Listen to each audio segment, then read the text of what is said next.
podcast do Dona Maria II. A cada 15 dias, uma conversa sobre teatro com Mariana Maia de Oliveira. É uma das presenças mais inesquecíveis do cinema português das últimas 6 décadas. É também da dança, do teatro, da televisão. Agora é também da música e podemos ouvi-la como nunca a tínhamos ouvido num disco a que chamou Português Suave. A Isabel Ruth é convidada deste episódio do teatro. Um episódio do teatro vai ser curto para correr a vida toda da Isabel Ruth, até porque ela andou por muitos lados e teríamos muitas milhas para percorrer. Mas vamos lá. Olá, Isabel, e obrigada por teres vindo. Olá, muito obrigada pelo convite também. Ora, muito obrigada, é um gosto recebê-la aqui. Como é que está? Hoje estou bem. Ontem é outra coisa, amanhã também é outro dia, não sei o que é que será o futuro, mas por hoje estou bem, obrigada. Sendo-se uma figura inesquecível do cinema português, estas coisas que a gente usa para falar de pessoas por quem temos um grande respeito, admiração, coletivos, dizem-lhe o quê na prática? Eu acho que é óbvio que uma pessoa nunca se sente grande, não é? Eu sinto-me pequenina, sinto-me na minha dimensão. Estou sempre surpreendida por aquilo que a vida me traz. A grandeza, posso dizer que será talvez a grandeza da minha alma, pronto, mas não dos meus feitos. Uhum. Acho que faço aquilo que é suposto fazer como qualquer outra pessoa. Todos os meus gestos, aquilo que eu faço, seja como atriz, seja música, seja arrumar a minha casa, lavar a minha roupa na máquina, não é? Eu faço tudo, eu estou muito presente naquilo que eu faço, porque se nós não aproveitamos as coisas pequeninas, porque a nossa vida é feita de coisas tão pequeninas, que nós temos que tirar partido disso, não é?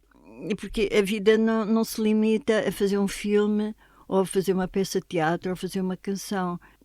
Se nós dormimos 8 horas, ou 7 horas, ou 10 horas, temos o resto das horas para viver, não é? É o dia. E, portanto, é pouco tempo, é muito pouco tempo. O sol, não é? O sol nasce, o sol põe-se. A noite chega, nós vamos dormir, porque precisamos dormir. E, portanto, o tempo que nós estamos acordados é precioso. Portanto, tudo o que nós fazemos, andar, passear, olhar, escrever, comer, tudo o que nós fazemos é importantíssimo. E, portanto, estar presente naquilo que fazemos é a nossa oportunidade de viver, seja o que for que nós façamos. E, sobretudo, quando uma pessoa chega à minha idade, não é? Que começa a dizer, espera aí. E eu digo assim, então, mas já passaram 10 anos. Eu bem sei que o tempo agora passa mais depressa, porque nós pegamos nos telemóveis, ou vamos para o Instagram, ou seja para onde for, ou vamos para o computador, e de repente estamos ali hipnotizados durante 4 horas. E essas 4 horas nós não demos por passar, portanto o tempo encurtou. Com a tecnologia, a nossa vida encurtou, porque nós não estamos presentes, ficamos ali, é mesmo uma alienação. E eu por mim falo, que eu pego, vou ver uma coisa qualquer e de repente, é mais. Quer dizer, tinha imensa curiosidade das coisas que, não é? Conhecemos o mundo todo, quer dizer, não há tempo para conhecer o mundo todo, obviamente, mas as coisas que nos aparecem no Instagram são tão interessantes que uma pessoa fica fascinada e de repente, anoiteceu. Ai, olha, a panela ao lume. Ai, eu esqueci. Quer dizer, o tempo desaparece. E, portanto, encurtou. E eu digo, eu tenho esta idade. Os 10 passaram, os 10 anos... Olha, desde que foi o Covid passaram 5 anos. Onde é que eu estive? Desapareci. Quer dizer, agora tenho 85. Se eu tiver mais 5 anos de vida, ou mais 10 anos, vão passar também... De repente... Quer dizer que eu estou quase a ir-me embora. Isso é preocupante. Então eu começo a pensar na morte. Como é que é? Oxalá eu desapareça assim sem dar por isso. Nós geralmente, então, quando somos crianças, não pensamos muito na morte. Pensamos na vida. Estamos em plena descoberta, não é? Uma criança está tão entretida, tudo, é tudo um fascínio. Nós somos deitados aqui para este planeta. E tudo é um fascínio, tudo é um fascínio. E eu, mesmo nesta idade, eu ainda tenho mais fascínio, tudo me interessa. Mas já tenho tão pouco tempo. Eu podia agora tirar um curso disto e daquilo. Para quê? Para quê? Mas para quê? Com esta idade já, socialmente, cada vez estou mais longe de interessar, por exemplo, a minha profissão. O que é que eu espero com esta idade? Não é? A vozinha. Eu não quero, porque eu também sou avó, até sou bisavó. É bisavó? Sou, mas, obviamente, não é? Quer dizer, com esta idade, já podia até ser quase mais do que bisavó, trisavó. Eu penso que o meu avô morreu aos 53 anos, jovem. Tive uma mãe muito jovem. Minha mãe morreu há pouco tempo, era jovem. Para mim sempre foi uma jovem. Bem, isto vinha a propósito da morte. Eu penso na morte, mas obviamente a gente não pode pensar na morte. Ela que venha, quando quiser, faz favor, entre. Nós também não nascemos. Também nascemos sem aviso. E deve ter sido difícil. Mas, pronto, agora penso mais na morte, como será, como não será. Mas realmente... Mas está apaziguada com essa sensação de... É uma coisa que eu não faço ideia como é que vai ser. Não faço ideia, portanto não tenho nenhum projeto. Realmente, o que deve ser mais impressionante é ver as pessoas morrer. Quanto à nossa morte, eu acho que se não houver assim muito sofrimento antes, pode ser pacífico. Não é? Porque há gente que tem uma boa morte e outros que têm má morte. Não é? Há pessoas que morrem em paz e há pessoas que morrem em pânico. Portanto, eu gostava de morrer em paz. Vamos lá ver. Bom, antes disso ainda temos muita vida para falar. Um disco, aliás, recente, Português Suave. Terá sido uma surpresa para muita gente, digo eu. Embora a música não fosse uma novidade na sua vida e a vontade por estas canções cá fora também não fosse uma coisa de agora. No final do ano passado, aos 84 anos, na altura, a Isabel editou um disco de canções suas, 10 canções, compostas e cantadas pela Isabel e arranjadas pelo Agir, e acompanhadas ao piano. Sim. Há quanto tempo é que trazia consigo esta vontade de partilhar as canções que tinha escrito ao longo de vários anos, penso eu? Sim, desde os meus... Pronto, eu quis aprender viola quando tinha 18 anos. Eu tive 2 lições e desisti porque me doía os dedos e não tive... Pois é preciso criar calo, não é? É preciso criar calo. Mas agora já não me dói os dedos. Mas também nunca aprendi. De facto, conheço para aí uns 5 acordes e é o suficiente. São esses que usa para compor. Sim. Sabe o que é que eu acho? Vou dizer o que é que eu acho das minhas canções. Acho-as antiquadas. Olha... Verdade, acho-as antiquadas. Porque eu não queria nada cantar assim as minhas canções. Assim como eu queria mais barulho. Mais instrumentos. Queria mais desigual. Eu estou muito certinha a cantar, é tudo muito certinho, mas é antiquado, para mim é antiquado. Mas eu percebi que editar um disco é preciso muito dinheiro. E eu não tive esse dinheiro para fazer essa edição. Portanto, tivemos que nos limitar ao piano e à voz. E demorou bastante tempo a fazer aquilo. Foram meses. Hoje gravo, depois, passado 2 semanas, gravo outra vez. Depois. Portanto, não vivi aquela coisa de estar na música 100%. E eu percebo porquê. Porque, no fundo, eu não sou músico. Eu faço canções com o coração e não com os instrumentos, nem com as mãos, nem toco piano, nem falo francês, quer dizer, não sou um músico 100%. Porque eu se soubesse tocar, eu fazia músicas completamente diferentes. Então limito-me àqueles acordes. Portanto, eu tenho um bocadinho de inspiração, mas eu sou mais mais da dança e mais, talvez, até da música clássica, que, obviamente, nem sequer toco, mas estou mais ligada a isso do que propriamente a canção, às canções. Mas já agora, como é que tinha estas canções guardadas para si? Eram gravações suas, a trautear, Mas escreveu? eu todos os dias, eu praticamente todos os dias, não faço todos os dias, mas é muito simples mesmo fazer uma canção. E como é que as registra? Ou Porque, ficam na memória? Não, eu tenho tudo registado. Eu tenho mais umas 30 ou 40 canções feitas, já mais atuais. Mas estão escritas, gravou alguma coisa? Estão gravadas e estão escritas. Eu escrevo o poema, porque eu pego na viola só para tocar nos acordes. E depois vem-me uma frase. Uhum. E nessa frase a coisa surge. Então, Pronto, naturalmente. As canções começam para si como melodia e depois vem a letra? É junto, é ao mesmo tempo, é simultâneo. Às vezes nasce por exemplo, o Lá Vai Ela, é uma canção que eu canto. Lá vai ela, cheia de graça, lá vai ela a caminho do céu, lá vai ela tão bela, com a graça que Deus lhe deu.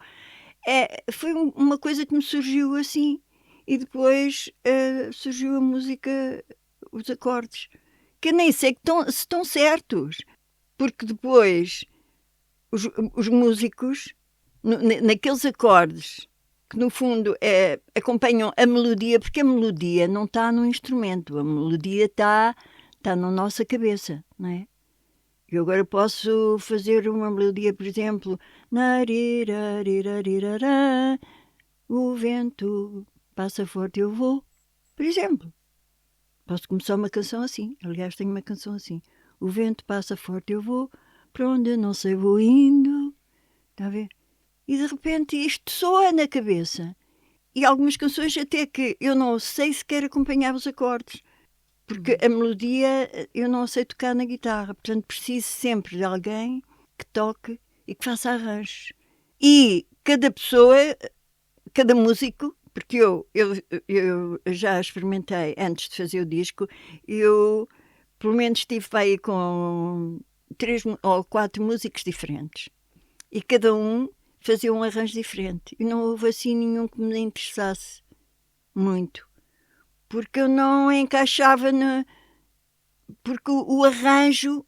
Você faz uma melodia. Pode cantar a melodia em rock, em jazz, pimba, pode... Depende... Como é que você vai entrar, fazer o ritmo daquilo? Um fado pode se transformar numa coisa jazzística, por exemplo, não é? O Agir foi uma pessoa muito importante para tornar este disco possível e para fazer com que ele soasse assim. Foi a partir desse encontro, não é, que as canções ganharam esta forma. Foi a Isabel que o contactou, que o procurou? Eu tinha procurado antes, porque eu andava a ver se arranjava um produtor, alguém que se interessasse pelas canções.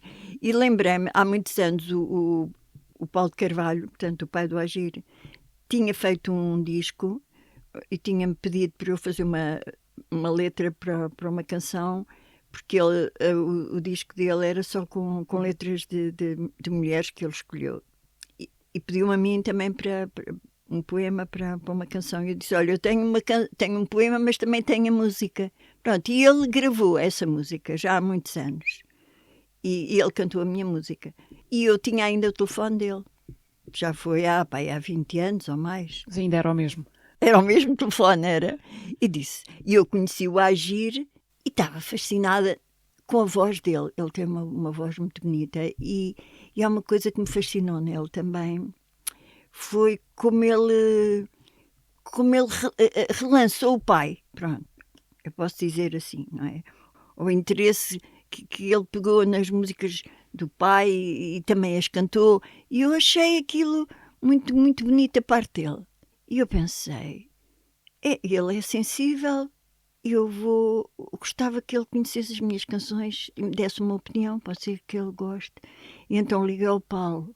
Eu já há 20 anos que eu não tenho intimidade assim tão grande com o Paulo de Carvalho, mas telefonei-lhe e disse, olha, eu tenho aqui umas canções, o teu filho faz isto, eu gostava de me dares o telefone dele para eu falar com ele. Ele diz, Isabel, mas é agora a música está muito complicado. E depois já me pôs dificuldade. Disse, não faz mal, mas olha, dá-me o telefone dele. E eu telefonei depois ao Agir. Disse, olha, eu sou a Isabel e tal, tenho umas músicas e eu gostava que eu visse. Telefonei ao seu pai. Ele disse, onde é que mora? Vou amanhã, vou aí. Pronto. E foi. E eu com a minha tlim, com aqueles acordes mal tocados, toquei umas canções. Ele gostou de uma, que é a Madalena. Gravaram em conjunto depois? E depois ele gravou essa canção comigo. E eu disse, olha, você pode cantá-la sozinho, eu não canto. Não, vamos cantar os dois. Então fizemos um dueto com a minha Madalena.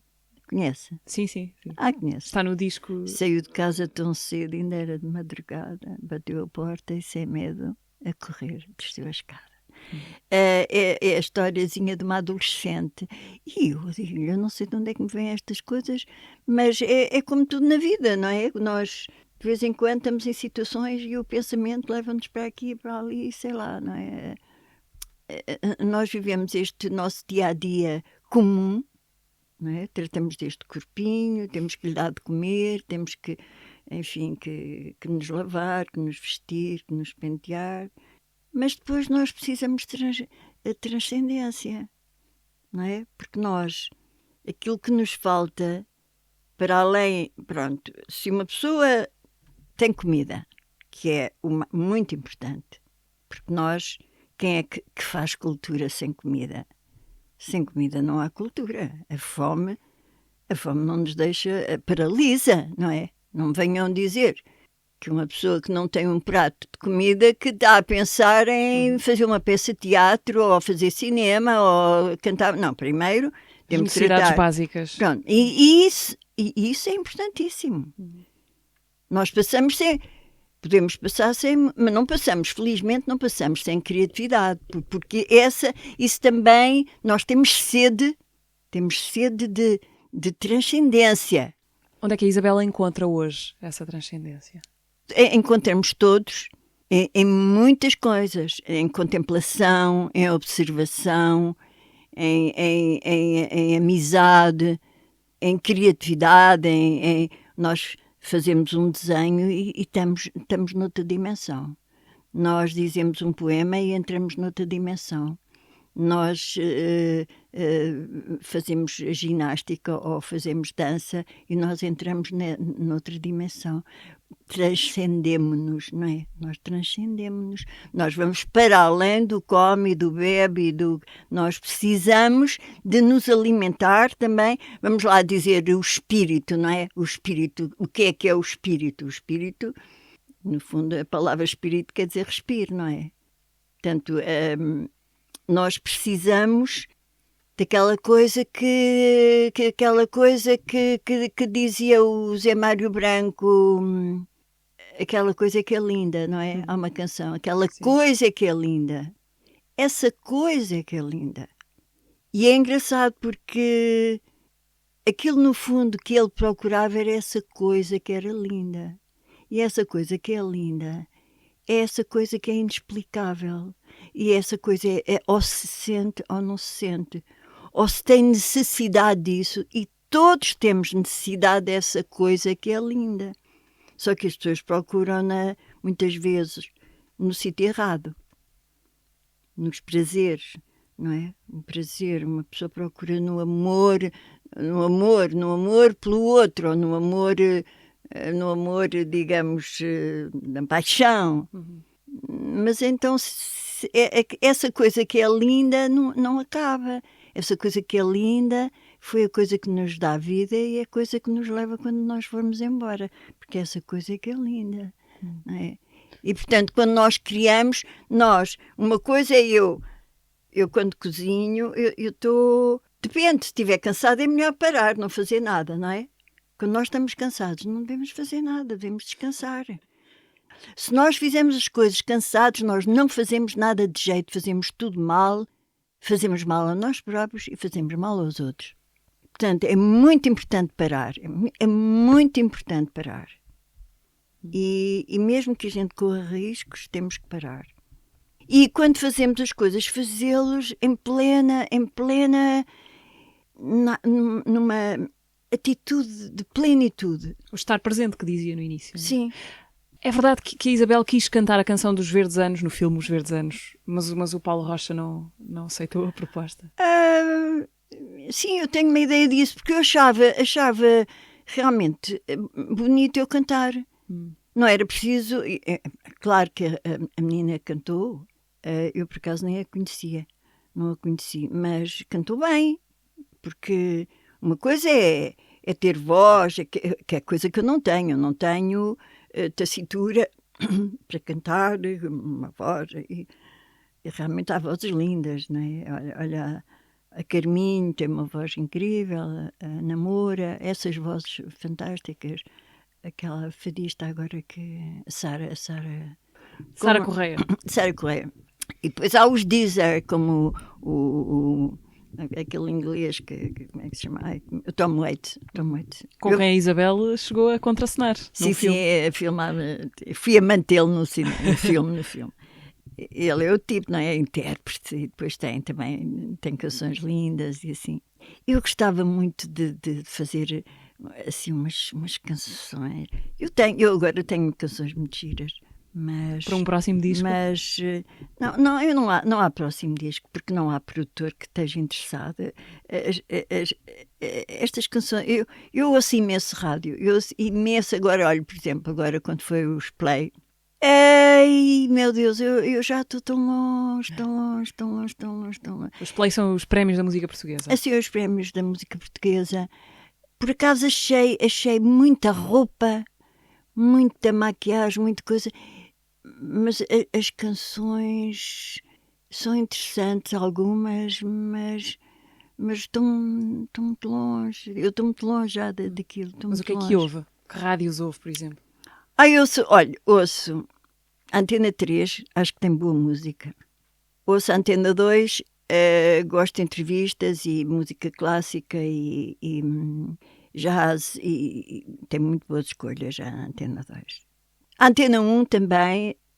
Bem, a Antena 3 tem a prova oral, que eu gosto de ouvir, a prova oral, as entrevistas, é muito engraçado.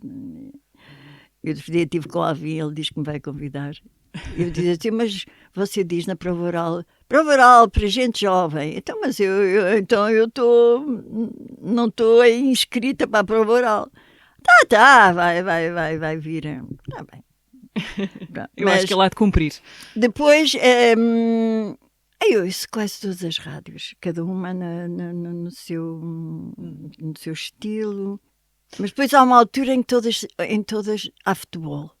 É Antena 1, Antena 2 não. Antena 1, Antena 3, como é que é? A TSF. TSF. E a Renascença é também. tudo futebol. Eu gosto imenso de entrevistas. Eu ouço muito rádio à noite, às vezes às 4 da manhã, outras vezes às 6 da manhã. Já tenho ouvido a prova oral às 6 da manhã, porque eles é às 7 ou às 6 da manhã. E eu acho muita piada e há entrevistas, muita gente entrevistada, muito interessante. Também gosto do programa da Inês Maria Menezes, também gosto. Gosto muito de ouvir política, que estou muito interessada em política. E acho que aquilo é uma rasteira, é uma confusão, a política é uma coisa. Mas eu ouço, eu percebo muito bem aquilo, mas é tão frustrante ao mesmo tempo. Parece que toda a gente tem vontade de fazer coisas, depois as coisas não se fazem. É muito complicada a política. Mas eu gosto de ouvir. São batalhas, são lutas, é uma coisa... Não sei porque eu sempre detestei política e agora começou a interessar. Até futebol eu também ouço às vezes, eu também já... O relato de futebol é uma coisa muito performática, não é? Mas, e agora há os intelectuais do futebol, aquilo é tudo uma linguagem XPTO, não é? Eu não estou a nível, de maneira nenhuma. Mas deixa-me voltar ali à história dos Verdes Anos. Portanto, a Isabel chegou a... Gostaria de ter cantado. Achava que faria sentido ter sido a Isabel a cantar. Sim, gostava. Acho que que valorizava eu cantar aquilo. Porque aquela música foi feita para mim. E toda a gente agora se apodera dos Verdes Anos e ninguém fala que aquela música foi feita inspirada em mim, porque o Carlos Paredes viu aquela Hilda e ele inspirou-se nela para fazer os Verdes Anos. Tem muito a ver com aquele personagem. Tem muito a ver com o personagem. E eu agora vou cantar os Verdes Anos, sabe? Não sabia. Vou ao Fitei. Sim. Convidaram-me para cantar os Verdes Anos. No dia 13 de maio, dia de Nossa Senhora. Então, 60 anos depois, vai. Eu já cantei os Verdes Anos. Sim, já cantou, mas em vários sítios. Até acompanhada pela ex-mulher dele, do Paredes, a Luísa Amaro, não é que ela se chama? Ela acompanhou-me, foi numa homenagem na Cinemateca, eu fui cantar os Verdes Anos, com ela a acompanhar-me. Estamos em ano de centenário do nascimento de Carlos Paredes, de resto. Mas não foi agora. Não foi agora, foi há mais tempo. Sim, agora é o centenário, claro. Quando é que foi a última vez que viu os Verdes Anos? Já não me lembro, mas já vi várias vezes. É curioso porque para os atores que fazem cinema ao longo de muitos anos, como é o seu caso, os filmes tornam-se uma espécie de cápsulas do tempo, não é? De possibilidade de revisitar a pessoa que se era, ou a imagem do que se era, no seu caso, há 60 anos. O que é que sente, o que é que passa pela cabeça quando vê aquela menina de 20 e poucos anos, a Hilda, a fazer de Hilda, a personagem, a dar os primeiros passos na sua carreira e logo num dos filmes mais importantes do cinema português? Eu vejo que aquela já não sou eu. Eu acho que nós vamos nos transformando. Não temos já nada a ver com o passado. Mas, ao mesmo tempo, eu desconheço-me. Mesmo atualmente, eu desconheço-me. Portanto, ainda mais eu desconhecia aquela pessoa. Mas é fascinante, não é? E é fascinante, não é por ser eu, é fascinante pela juventude. A juventude é fascinante. É maravilhoso, é maravilhoso. E é a inocência, porque cada um de nós é o que é, não é? Somos todos bastante diferentes, somos muito parecidos, muitíssimo parecidos. Mas somos um bocadinho nada, assim, 99,99 diferente. Não, somos 99,99 iguais. E depois há aquele mínimo que somos diferentes. E felizmente, porque senão nós não nos surpreendíamos uns aos outros e não evoluíamos, não é? Não, é um fascínio descobrir a outra pessoa, não é? Portanto, olha para aquela pessoa e já não sabe é aquela pessoa, mas ela fascina-me. Fascina-me porque eu desconhecia tanta coisa naquela altura. Eu desconhecia tanta coisa. E por um lado, como é bom não saber tanto. Não é que eu saiba muito, não é? Que eu sei, ainda agora eu acho que sei muito pouco. Mas ali ainda sabia menos. Mas o facto de saber menos dava-me muita esperança. E eu agora sei de muitas coisas que não são boas. Porque já vivenciei muito e já vi que havia coisas muito, muito negativas nas pessoas. Mas também vejo que há coisas maravilhosas nas pessoas, maravilhosas, que eu também não via nessa altura. Eu não estava interessada nas pessoas. Eu estava interessada em mim, e eu, que é muito próprio da juventude, não é? Ora, as crianças, por exemplo. Nós, quando somos crianças, e basta olhar, as crianças não estão a querer saber do outro. As crianças estão em constante descoberta, não é? Estão sempre curiosas, estão a mexer, ver. Então, é sempre nós saímos para um mundo completamente desconhecido, não é? Depois passamos a fase de bebê e começamos a gatinhar e começamos a ter percepção das coisas e crescemos, não sabemos mais nada senão este mundo material. Nós não temos espiritualidade nenhuma, não queremos saber quem sou, quem não sou, o que é que ando aqui a fazer, o que é a morte. Não, as crianças vivem plenamente a vida, é uma fase maravilhosa da nossa vida, a juventude. Não é só, sobretudo a infância. Depois começamos na adolescência, já começamos a saber a morte, o que é a morte, E porquê é que eu estou viva? E o que é a vida? Pronto, começamos naquelas perguntas todas, porque vimos familiares morrer, porque vimos... Então agora... A inocência aos poucos vai-se Começamos a conhecer coisas... O desconhecido é um tumor enorme, ver coisas... catástrofes, coisas, guerra, tudo isso. Por isso é bom, às vezes, não saber. É ótimo não saber. E há coisas que realmente eu não tenho que saber tudo, mesmo as notícias, eu não sei. Porque há pessoas, por exemplo, nós agora temos a tecnologia, a televisão, estamos com tanta informação que nós não temos capacidade para tanta informação. É curioso isso que dizia do desconhecimento, não é? Quando vê aquela jovem de 20 e tal anos, o que ela não sabia. Porque nós hoje, retrospectivamente, olhamos para esse filme, por exemplo, e sabemos da importância dele e do Paulo Rocha e do Carlos Paredes, mas nessa altura nem a Isabel Ruth era a atriz conceituada que é hoje, nem o Paulo Rocha era o realizador que veio a ser, nem o Carlos Paredes era o Carlos Paredes. Exato. Não havia, a fazer esse filme, não havia essa noção de auto-importância. Quem é que dá importância a essas pessoas? É o público. É o público, são os outros. Há quem nos dê importância e há quem não nos dê importância. Esse filme mudou tudo na sua vida? Há um antes e um depois? Foi o seu grande... Foi o início da sua notoriedade em grande escala, ou não? Sim, mudou porque quer dizer, eu gostava mesmo era de música e de dança, não é? Ouvi muita música clássica em miúda, muita. Era porque o meu padrasto comprava os álbuns fantásticos de música clássica e sei lá, Beethoven, Mozart, Tchaikovsky, Rimsky-Korsakov. Eu ouvia tudo. E, com prazer fechava-me em vez de estudar. Vinha do colégio em vez de estudar. Punha os discos e dançava. Fechava a porta cá para a minha mãe não saber que eu estava a dançar. E ouvia música. E desde muito pequenina que eu dançava. Eu posso dizer que esse era talento. O talento era... A primeira inclinação era essa? Não, era essa intuição, não é? E foi isso que fez, não é? E isso é uma manifestação, porque uma pessoa não se contenta com estudar, com aprender.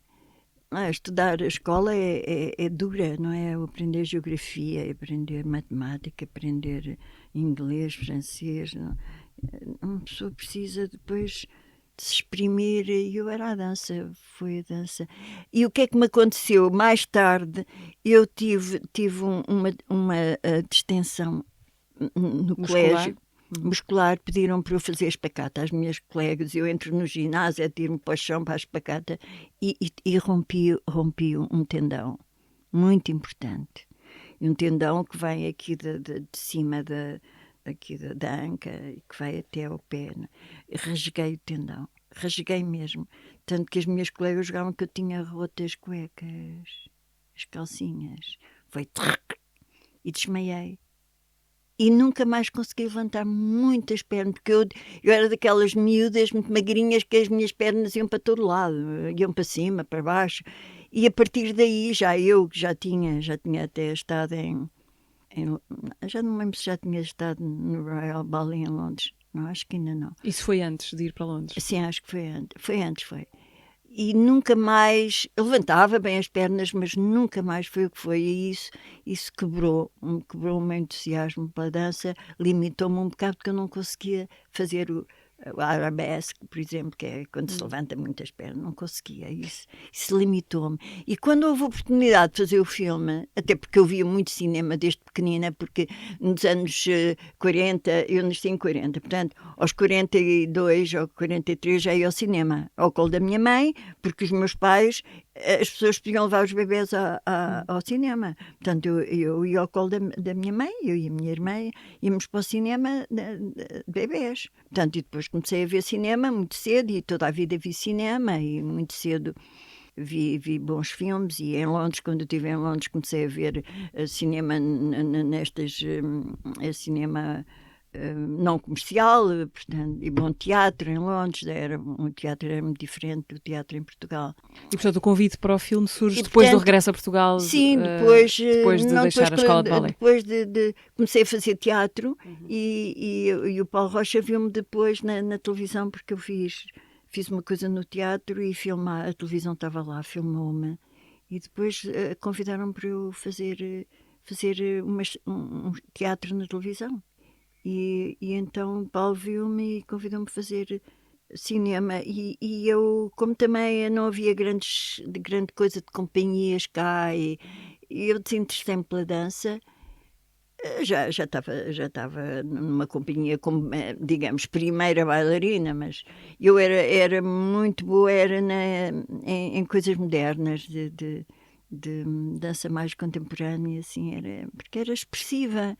Mas é uma coisa que era natural mesmo, porque a dança e o teatro confundem-se, porque é uma questão de sensibilidade, não é? Há bailarinas muito, muito, muito duras e há bailarinas mais expressivas, e em tudo há o melhor e há o pior, e há os bons e os menos bons, e cada um cumpre o seu destino como tem que cumprir. Então, quem foram os seus mestres na representação? Porque balé, foi estudar para Londres, teve uma educação formal. E no teatro e no cinema, onde é que aprendeu? O teatro, comecei a fazer teatro com o Dr. Fernando Amado, que dirigia a Casa da Comédia, ele era professor de conservatório, era um homem extraordinariamente culto, sensível, generoso, era muito amigo do Almada Negreiros, e ele fazia teatro na Casa da Comédia, e eu fui lá parar, porque eu casei com um ator, com o João Dávila, e ele descobriu que eu tinha muita capacidade para ler poesia e que podia fazer. Apresentou-me ao Dr. Fernando Amado, que ia fazer uma peça que era O Marinheiro, que é um drama estático do Fernando Pessoa, muito, muito poético, muito bonito, mas muito, muito estático. Não é? Estático. São 3 veladoras, 3 irmãs que estão a velar um morto. E depois a conversa é: à beira-mar somos tristes quando sonhamos. Não podemos ser o que queremos ser, porque o que queremos ser, queremos sempre ter sido no passado. Portanto, é toda esta coisa maravilhosa. Né? E faltava uma veladora. E o João, nós casámos também muito novos, eu tinha 18 anos, e à noite, antes de adormecermos, ele lia-me coisas e poesia, e disse: lê lá este texto. Mas tu lês muito bem, eu vou-te apresentar. Ele tinha acabado de ter ao curso de conservatório. E disse: eu vou-te apresentar ao Fernando Amado, a ver se podes fazer a terceira veladora, é a que tem menos texto. E eu fiz. E foi lá que me filmaram. A televisão existia já há pouco tempo e convidaram-me também, porque eu era uma carinha engraçada e Portanto, o Marinheiro do Fernando Pessoa foi a primeira coisa que fez em teatro. Foi. E depois, na Casa Comédia, fiz outras peças com o Dr. Fernando Amado, também do Almada Negreiros.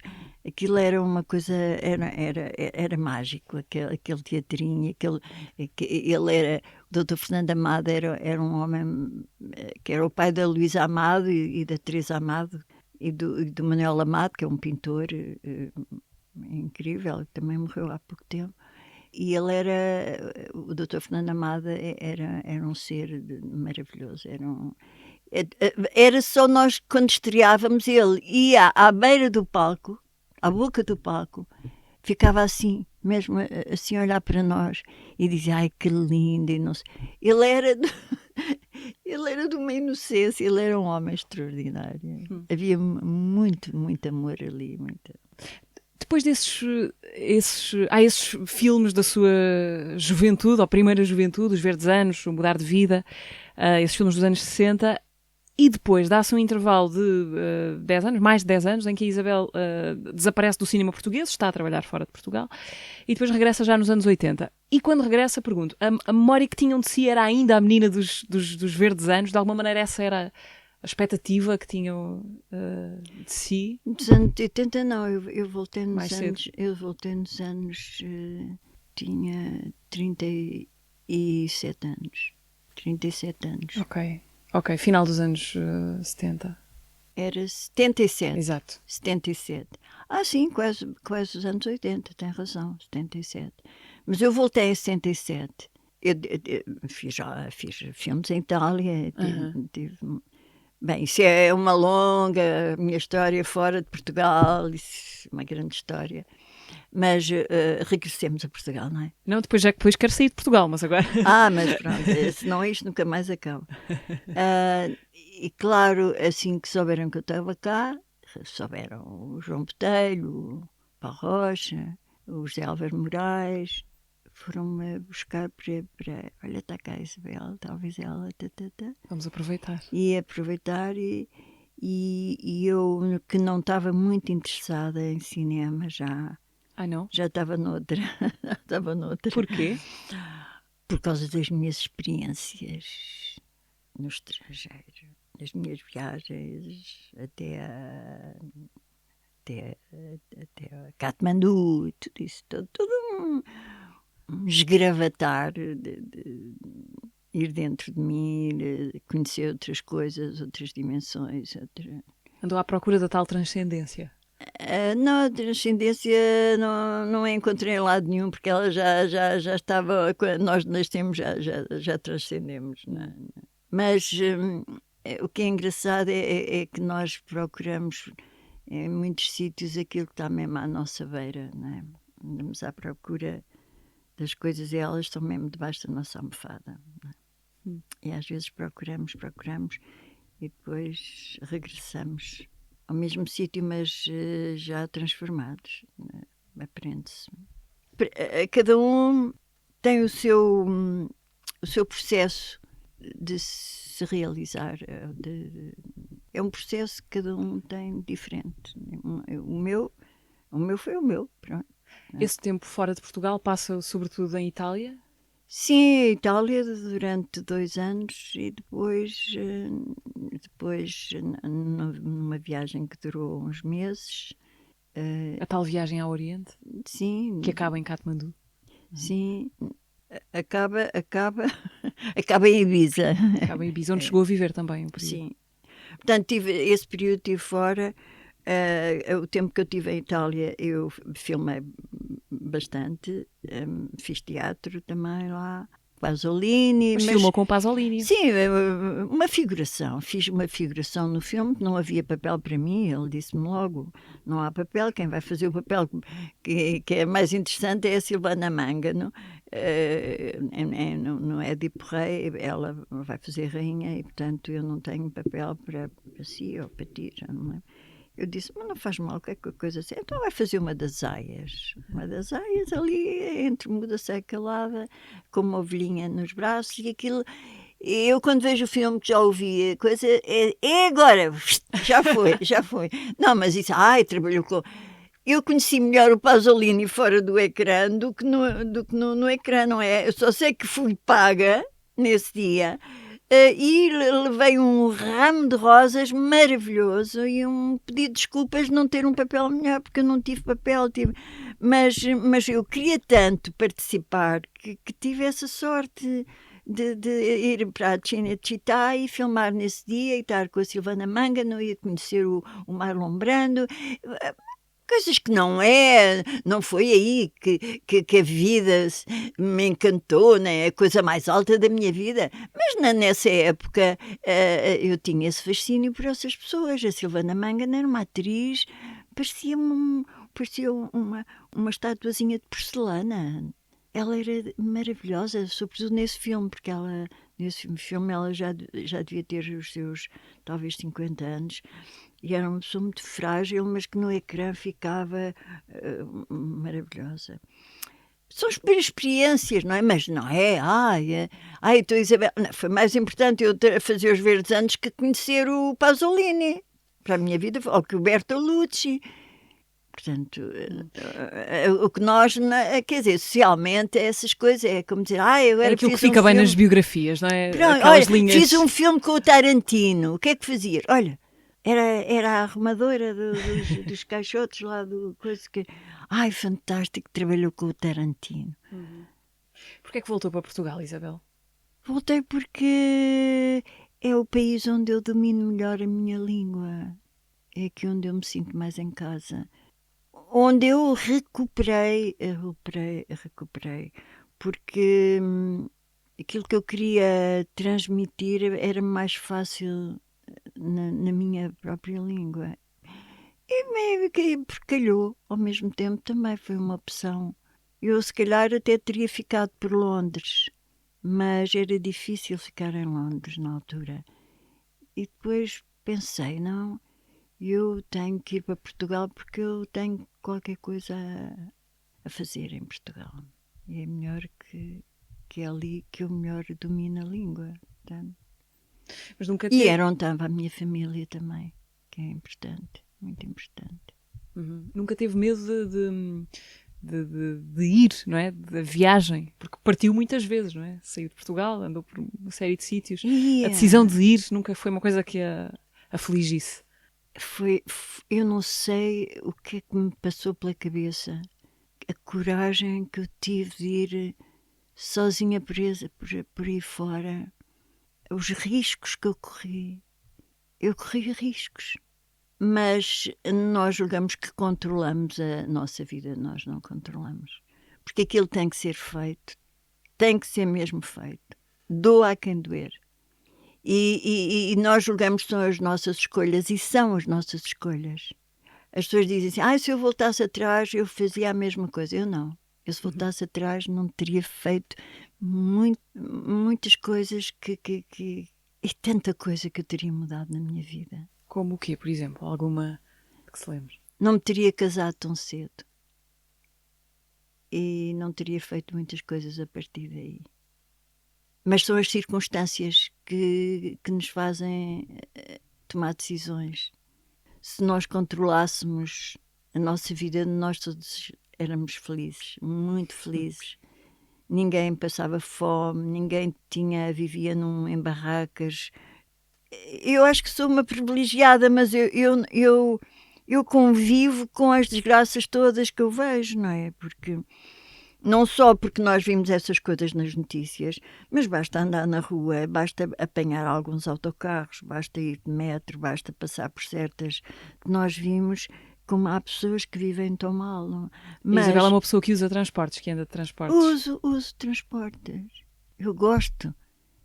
Eu sinto-me à vontade naqueles almoços políticos em que vou conhecer o Presidente da República e vou receber uma medalha. Eu sei perfeitamente comportar-me nessas situações e tenho linguagem para essas pessoas. Mas também tenho linguagem para ir apanhar um autocarro cheio de imigrantes e cheio de gente que... E gosto.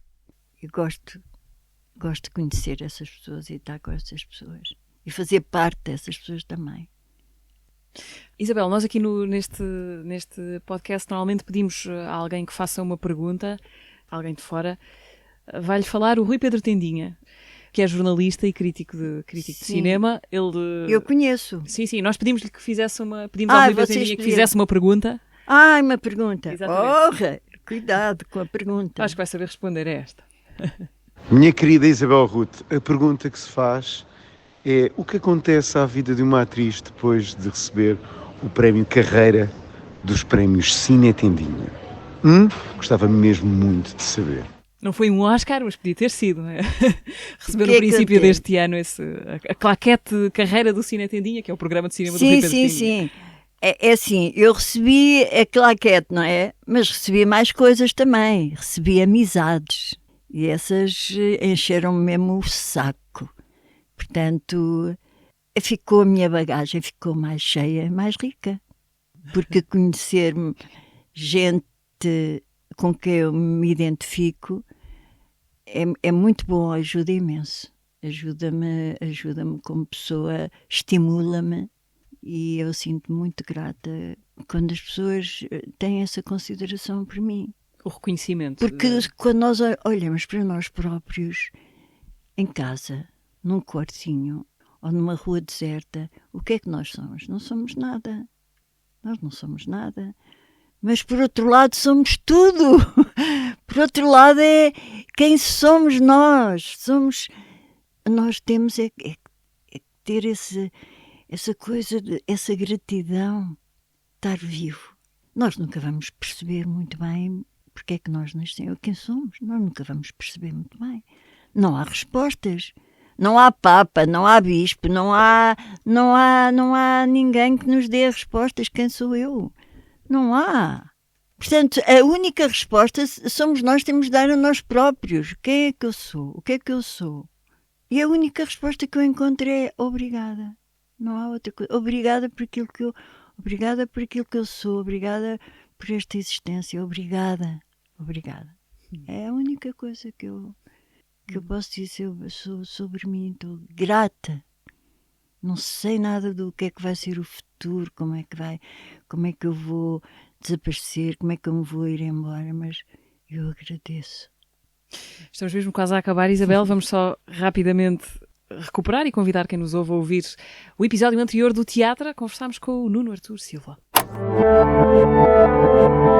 Eu desde sempre percebi que eu faria qualquer coisa relacionada com a escrita, mas percebi também que aquilo que me agrada na escrita é escrever para. Ser argumentista de cinema em Portugal é como querer ser astronauta. O Herman dizia-me, escreve o que te apetece e eu corto o que me apetece e não perdemos tempo a discutir. Eu disse, ok.